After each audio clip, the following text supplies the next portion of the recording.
장외 영향평가서 작성 관련 주요 오류. 이번 시간에는 장외 영향평가서 작성과 관련한 주요 오류 몇 가지를 알아보겠습니다. 먼저 취급시설을 누락하는 오류가 있습니다.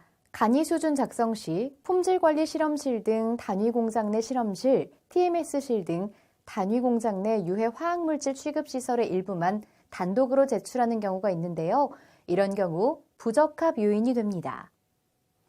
특히 품질관리 실험실의 경우 단독으로 제출되는 경우가 많이 있는데 1년의 공정에서 생성된 제품의 품질을 확인하는 실험실이므로 단위 공장 내에 포함하여서 같이 제출하셔야 합니다.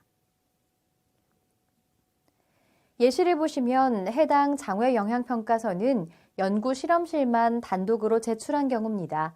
오류를 바로잡으려면 상세 도면을 확인하여 실험실 외의 유해 화학물질 취급시설을 확인하고 해당 단위 공장의 실험실 내용을 포함하여 장외 영향평가서를 제출해야 합니다. 취급물질을 누락한 오류 사례가 있는데요. 이는 단위 공장 내에서 취급하는 유해 화학물질을 누락시킨 것입니다. 취급시설 개요, 유해 화학물질 목록 및 취급량, 공정개요, 공정흐름도, 공정배관 개장도 등 다시 한번 확인하신 후 누락된 물질이 없는지 확인해야 합니다. 예시를 보시면 해당 사업장에서 기재한 유해 화학물질은 염산 1종이었으나 공정흐름도에서 탈지제로 수산화나트륨의 사용이 확인되었기 때문에 취급물질이 누락된 것을 알 수 있습니다. 타 법률과의 관계정보 오류도 있습니다. 장외 영향평가서는 해당 사업장이 유해 화학물질 취급시설의 입지에 영향을 미치는 신고, 등록, 허가와 관련된 타 법령과 관계 규제 내용을 확인하는데요. 타 법률에 저촉되는 경우 장외 영향평가서가 완벽하게 작성되었다 하더라도 부적합을 받게 됩니다. 최근에는 건축물 용도 변경이 늦어져서 부적합을 받는 경우가 많이 있는데요. 유해 화학물질 취급시설의 입지와 종류에 따라서 일반 공장이 아니라 위험물 저장, 보관, 사용시설로 용도 변경을 해야 할 수 있습니다. 용도 변경에 일정한 시간이 필요하므로 장외 영향평가서를 제출하시기 전에 꼭 해당 지자체의 확인을 먼저 하시고 필요한 경우 용도 변경 후 제출하시기 바랍니다. 타 법률 저촉 여부는 장외 영향평가서 제출 사업장이 1차적으로 확인해야 하며 입지와 관련된 공장 신설 또는 소재지 변경에 따른 영업허가건의 경우는 화학물질안전원에서 해당 지자체에 추가적으로 확인할 수 있습니다. 해당 지자체에서 입지 관련 부적합으로 회신을 받으면 장외 영향평가서는 부적합 처리되니 참고하시기 바랍니다. 다음은 시나리오 분석 관련 오류로서 시나리오 누락 사례입니다. 예시를 보면 해당 단위 공장에는 저장 탱크, 반응기 및 탱크로리 등의 취급시설이 있습니다.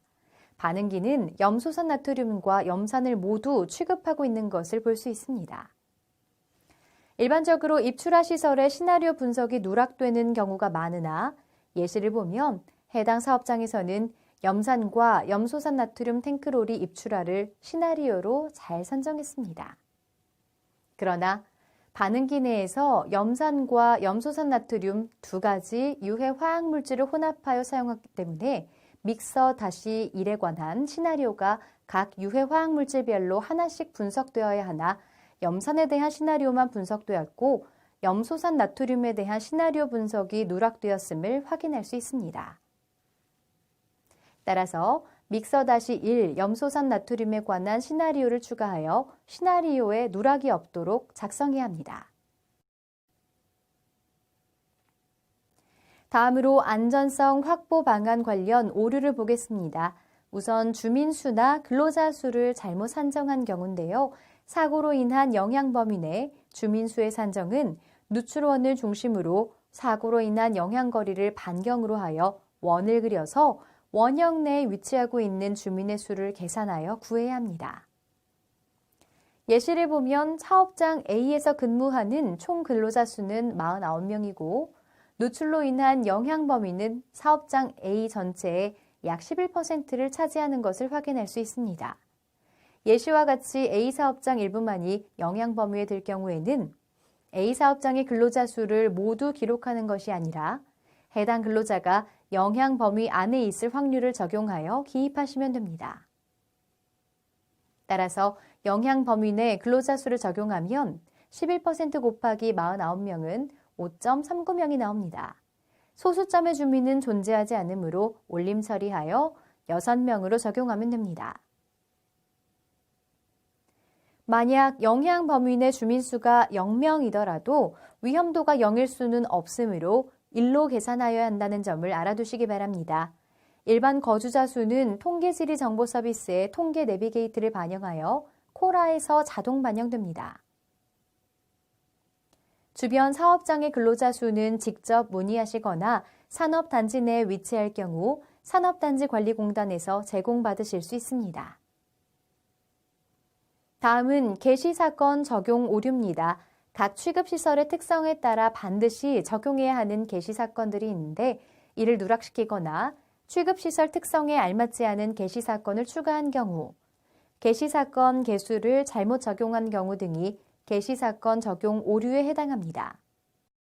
예시를 보시면 염산 탱크로리와 관련하여 개시사건 중 플랜지 가스켓 및 밸브 개수 적용에 오류가 있다는 것을 알 수 있습니다. 밸브 같은 경우에는 가스켓이 일반적으로 2개가 쓰이기 때문에 밸브 하나당 개시사건 3개를 적용해야 합니다. 다른 사례로 도금업체의 경우 국소 배기장치 및 스크러버를 사용하는데요. 직접적인 도금조에 펌프를 사용하지 않더라도 국소 배기장치 및 스크러버에 사용하는 펌프 고장을 개시사건으로 적용해 주셔야 합니다. 다음의 예시는 완화장치를 중복 적용한 오류인데요. 특히 장외 영향 범위 평가 시 방류벽 또는 트렌치 면적을 적용한 경우에 오류가 발생됩니다.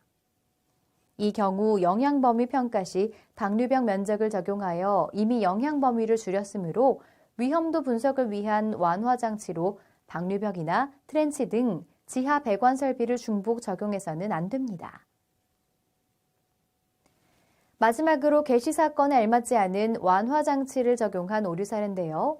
위험도를 낮추기 위해 반영하는 완화장치를 보면 각 시나리오별 개시사건에 알맞지 않은 완화장치를 적용한 경우를 종종 확인할 수 있습니다. 예시는 상압 저장 탱크의 이중 배관을 완화장치로 적용한 사례로 개시사건에 알맞지 않은 완화장치를 적용한 사례입니다. 이중 배관은 배관 누출 파열에 대한 완화장치로 적합합니다. 또한 소화기와 같은 이동식 소방 물품은 외부 화재 완화장치인 고정식 소화 설비에 해당하지 않는다는 점을 잘 알아두세요. 코라에서 각 개시사건에 알맞은 완화장치를 권고하고 있으니 참조하시기 바랍니다. 지금까지 장외 영향평가서 작성 관련 주요 오류에 대해 알아보았습니다. 수고하셨습니다.